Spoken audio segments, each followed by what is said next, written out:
পারো? ঠিক আছে, আমরা আজকে খাদ্য এবং পুষ্টি বিষয় নিয়ে আলোচনা করব। তাহলে আজকে আমাদের পাঠটি খাদ্য ও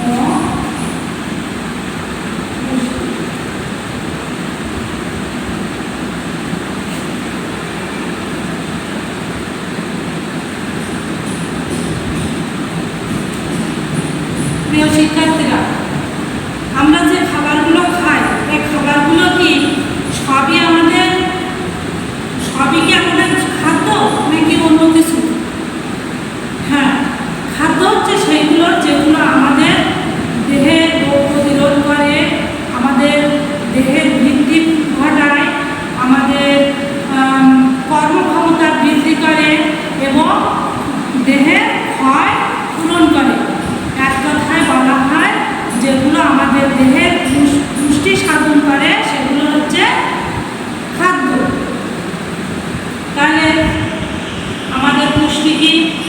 পুষ্টি হচ্ছে পরিবেশ থেকে যে খাদ্যগুলো আমরা আহরণ করি এগুলো পরিপাক ও শোষণ করার পরে এবং আত্তীকরণ করার পরে যে দেহের বৃদ্ধি ঘটায়, রোগ প্রতিরোধ ঘটায়, তারপর দেহের শক্তি যোগায় এবং দেহের ক্ষয়পূরণ করে, এসবগুলো হচ্ছে পুষ্টি। সবই হচ্ছে কি পুষ্টি। এখন দেখো খাদ্যের উপাদান। এই যে আমাদের খাদ্য আছে, খাদ্যের উপাদান হলো আমাদের 6টি। খাদ্যের উপাদান 6টি। কেউ কি বলতে পারবে খাদ্যের উপাদান 6টি কি কি? তোমরা নিজেরা একটু মনে করার চেষ্টা করো যে খাদ্যের উপাদান কয়টি? খাদ্যের উপাদান আমি বলি, খাদ্যের উপাদান হচ্ছে 6টি। খাদ্যের উপাদান 6টি। 6টি কি কি?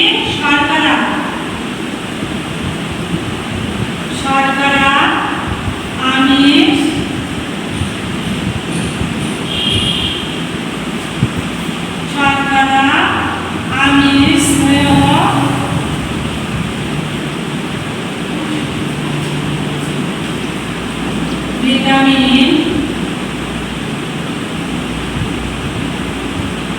ভিটামিন, খনিজ লবণ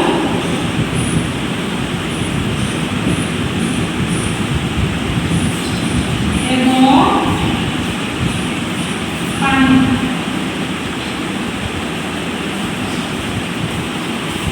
তাহলে খাদ্যের উপাদান 6টি: শর্করা, আমিষ, স্নেহ, ভিটামিন, খনিজ লবণ এবং পানি। শর্করা, এই যে শর্করা, আমিষ এবং স্নেহ পদার্থকে বলা হয় পরিপোষক খাদ্য। এই তিনটাকে বলা হয় কি? পরিপোষক খাদ্য। এর ভিতরে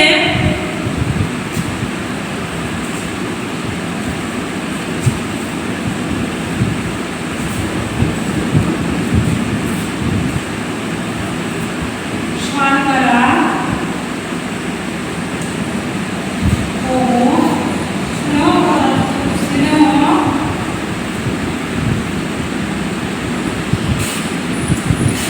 শক্তি উৎপাদক খাদ্য। শর্করা এবং স্নেহটা শক্তি উৎপাদক।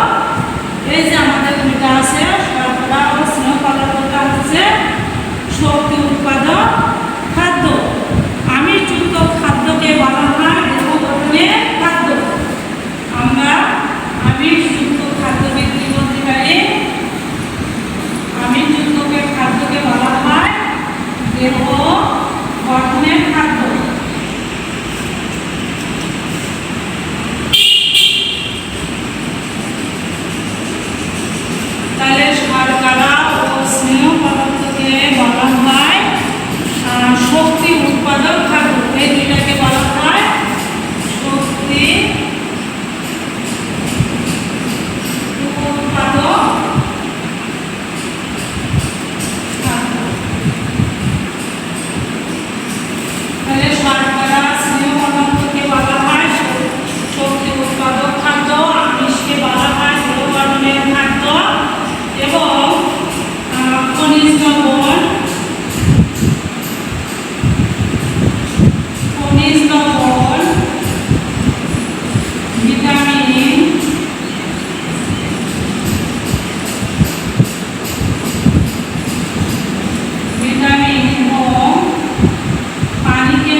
খনিজ লবণ, ভিটামিন এবং পানিকে বলা হয় দেহ সংরক্ষক খাদ্য উপাদান এবং এগুলো কী করে দেহের রোগ প্রতিরোধ করে। খনিজ লবণ, ভিটামিন এবং পানি এগুলো দেহের রোগ প্রতিরোধ করে।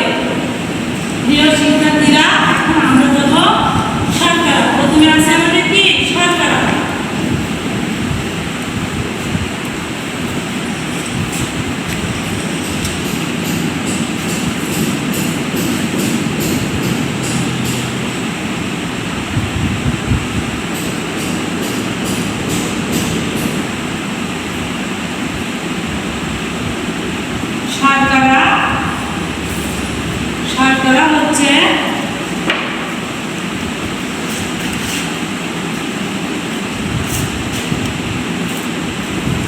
শর্করা হচ্ছে মানুষের প্রধান খাদ্য। শর্করা হচ্ছে কি মানুষের প্রধান খাদ্য।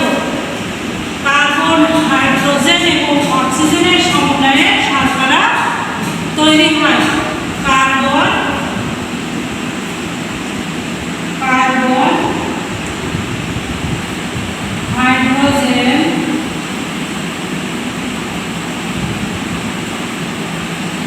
হাইড্রোজেন এবং অক্সিজেনের সমন্বয়ে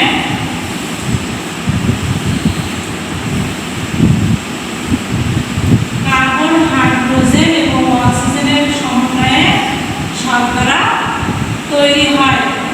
এখন উৎসগতভাবে আমাদের এই শর্করাকে দুই ভাগে ভাগ করা যায়। উৎসগতভাবে শর্করাকে দুই ভাগে ভাগ করা যায়। একটা হচ্ছে উদ্ভিজ্জ শর্করা আর একটা হচ্ছে প্রাণিজ শর্করা।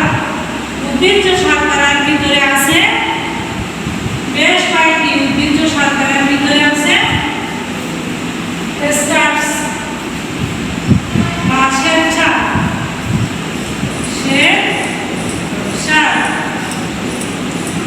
ধান, গম, ভুট্টা এই জাতীয় এবং শস্য দানা। ধান, গম, ভুট্টা আমরা একটু লিখি, তাহলে আমাদের একটু মনে থাকবে বেশি। ধান, গম,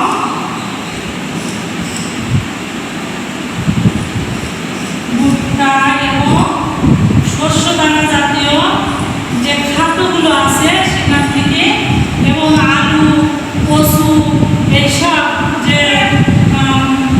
যেগুলো আছে এখান থেকে আমাদের শ্বেতসার পাওয়া যায়।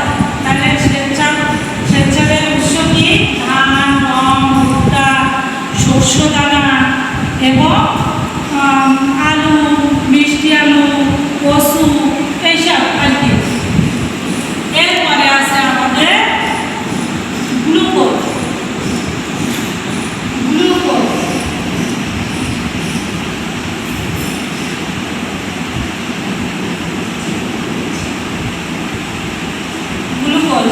দেখো, এটি মিষ্টি, একটু চিনির তুলনায় একটু মিষ্টি কম। চিনির তুলনায় এগুলো একটু মিষ্টি কম। গ্লুকোজের উৎস কি? গ্লুকোজের উৎস হচ্ছে কি? আঙুর, আপেল। দেখতে পাচ্ছ আপেল? এই আপেল, তারপর কি আছে? আঙুর, গাজর, খেজুর এসব হচ্ছে গ্লুকোজের উৎস। গ্লুকোজ মানে এই যে আঙুর, আপেল, গাজরের ভিতরে থাকে কি? গ্লুকোজ। এরপরে আছে ফ্রুক্টোজ।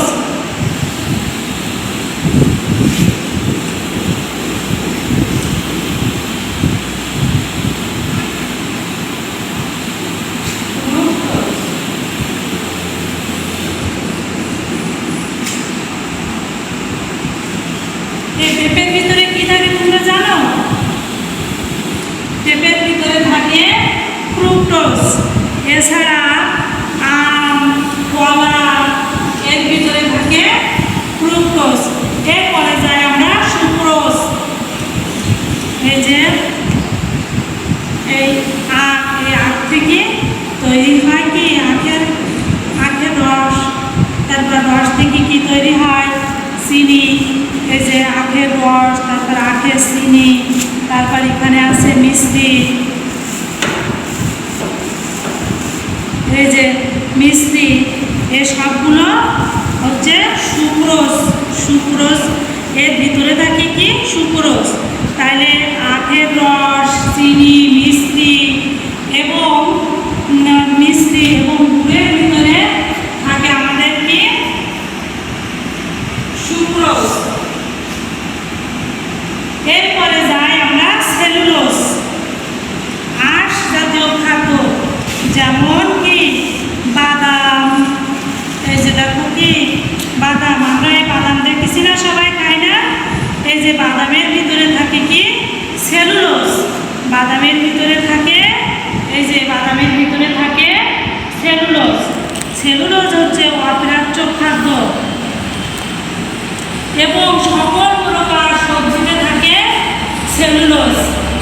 এবার আমরা যাই প্রাণীজ উৎস। প্রাণীজ উৎস শর্করা,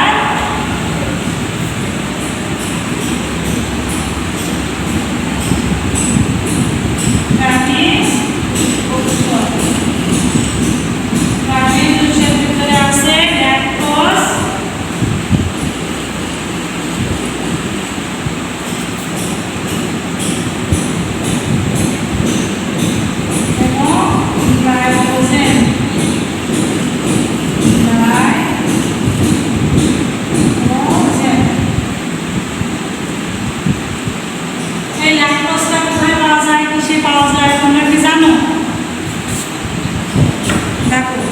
কি দেখা যাচ্ছে দুধ। এই দুধের ভিতরে কি থাকে? দুধে থাকে কি ল্যাকটোজ। গরু, ছাগল এবং অন্যান্য প্রাণীর এই যে দুধ, এই দুধে থাকে ল্যাকটোজ। এরপরে আছে গ্লাইকোজেন। গ্লাইকোজেনের উৎস কি? গ্লাইকোজেন কিসের থেকে পাওয়া যায়?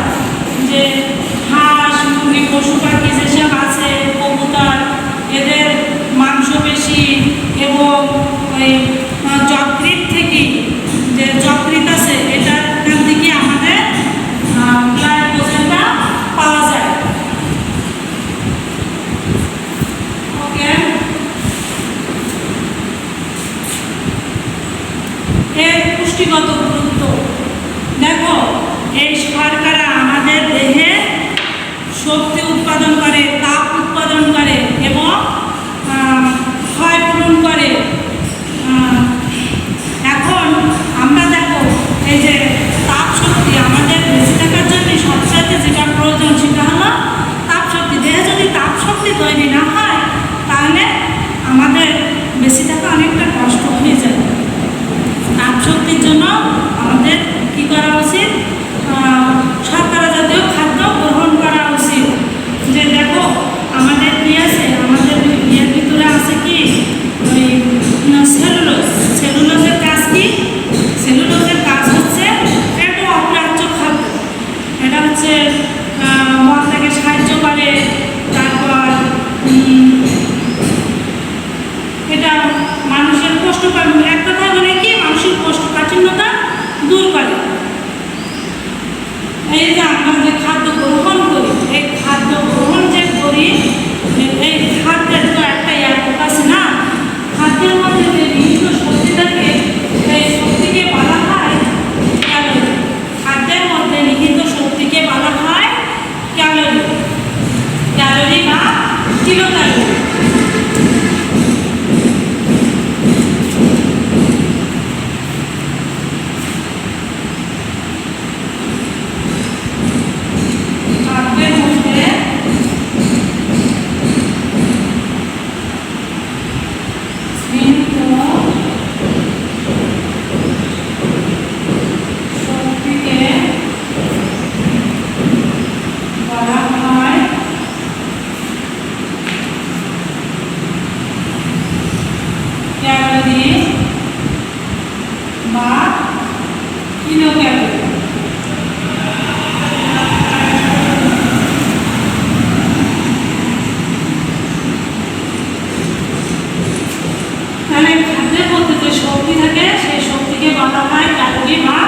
Kilo calorie.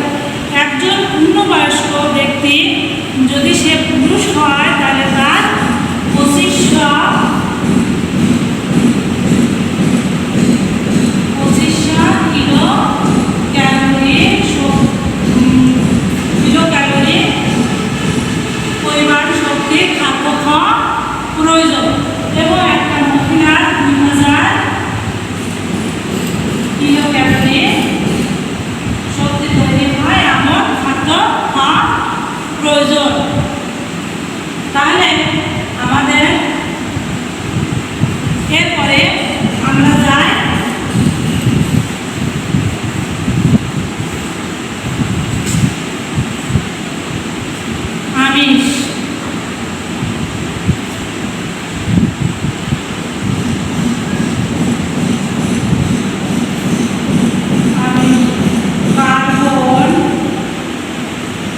মটরশুঁটি, বাদাম, এই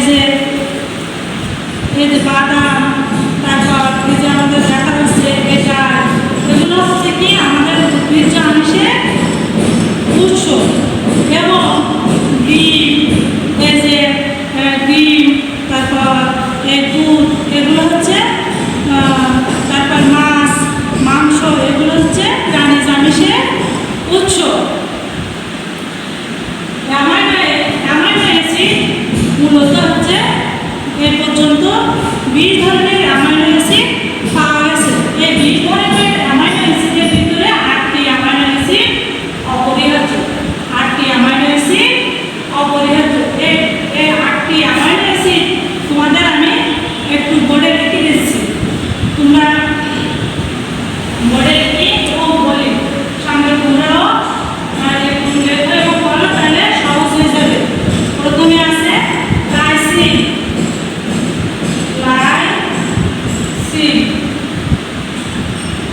দুই নম্বর আছে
মানে আমাদের শরীরে শুষ্ক ওজনের প্রায় 50% আমাদের প্রোটিন বা আমিষ দিয়ে তৈরি, প্রোটিন দিয়ে তৈরি। যেমন আমাদের দেহ, তারপর আমাদের হাড়, তারপর পাখির